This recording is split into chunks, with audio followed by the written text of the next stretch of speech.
আজকে সকালটা শুরু করে ছাতুর শরবত দিয়ে সবার কাজ বাজ হয়ে গেছে, বড় চলে গেছে কাজে। তো এখন ছাতুর শরবত করে খেয়ে নিয়েছি, মেয়ে দিকে উঠে পড়েছে। এইবার লেগে পড়বো কোমর বেঁধে কাজে।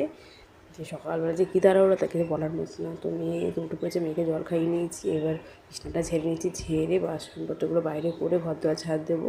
তো দেখো বিছনা ঝাড়া হয়ে গেছে, বালিশ কাঁথাগুলো ওখানে তোমার রেখে দিচ্ছি। আর একটা বালিশের ওয়ার যেন নিচে পড়ে গেছে, এটা তুলতে হবে।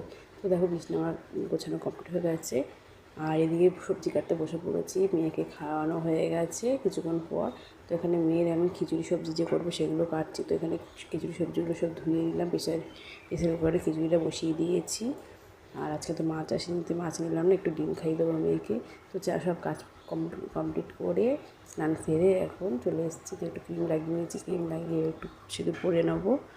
তো সকালে তো মেয়েদের অনেক কাজ থাকে, মেয়েদের কি বাড়ির বউদের বড়ো সবই সবসময় অনেক কাজ থাকে। তো আজকে ব্লগটা কেমন লাগলো অবশ্যই জানিও।